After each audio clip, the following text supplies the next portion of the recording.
This is Luke Iorio, and here's this week's Meaningful Moment.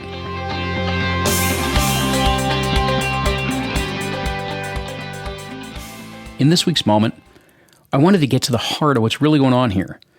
As a coach, that of course means that I have to lead with a question, but it's really the question for our journey together. What does it mean to you to live what matters? You see, that's the big mission behind this show.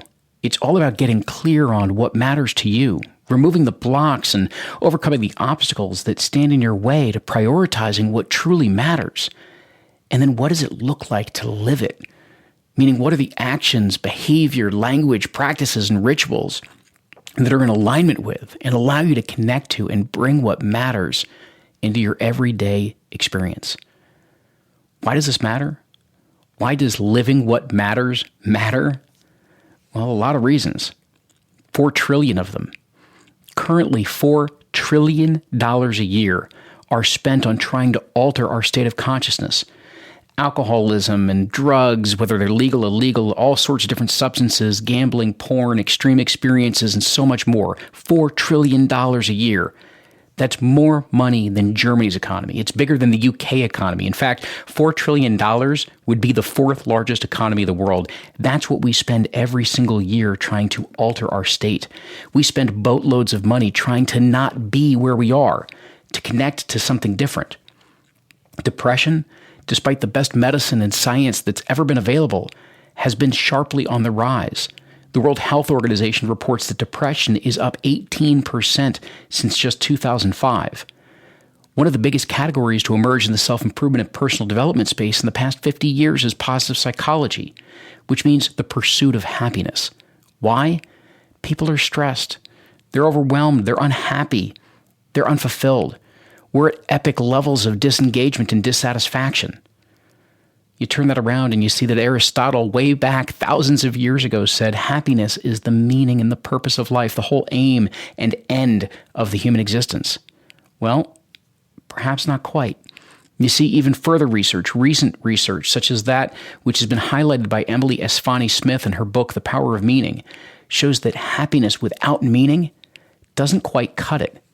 As Smith has said in her book and in interviews, the research has clearly shown that what actually makes people happy isn't prioritizing happiness itself, but rather pursuing meaningful endeavors like relationships and goals and purposes. When you pursue meaningful endeavors, ultimately you'll feel happier down the road. It's not that happiness is bad or that the pursuit of happiness is bad. That's not it either. It's that when we make happiness such a focus of our lives, we end up getting distracted from the things that actually make us feel a deeper sense of well-being. We don't simply want happiness. We want to thrive, to flourish, and a major cornerstone of that kind of life, of that kind of well-being, is knowing, prioritizing, and living what matters, meaning connecting what holds deep meaning to us, our values and core beliefs, to our everyday experience. It's what the Japanese call ikigai, the reason for being, or the French call raison d'etre. This is what fuels our existence. And when we connect to purpose and meaning, we benefit in just incredible ways. We literally live longer by 7 years, according to an NIH study. We're 42% more content, according to a MetLife research work. We're 400% more likely to be engaged at work, according to Gallup, and a 31% increase in the experiences of love, according to that same MetLife research. Who wouldn't want some of these increases, some of these experiences more often in their life? Those are certainly some good benefits to reap from connecting to meaning and purpose in our lives. However, there's actually a second part of this mission, of this movement towards what really matters. You see, when we recognize what matters to us, and we are willing to go on the journey to unearth what matters at our core and see in what ways we can bring it out in our lives, we recognize just how personal it is, how personal what matters to us is to us. And so if that's personal to us, then it must be that personal to others, meaning we become more accepting of others and the uniqueness of what matters to them, because we see and feel the uniqueness of what matters to us. We release judgment of others because it would be like judging ourselves. Not that we don't do that all too easily sometimes, but not typically on the big things like this. We learn to accept just as we want to be accepted.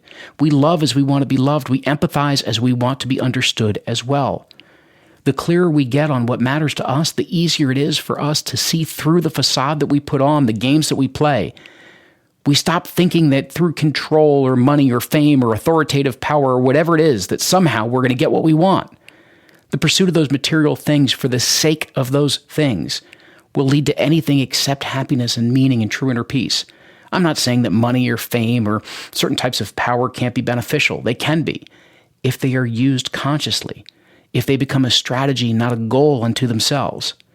The point here is that the clearer and more confident we become in what matters, the more that our false pursuits and daily stresses and unfulfilling goals and strategies fall away. We become clearer on our path forward, our personal, meaningful way forward, and can feel an inner peace arise.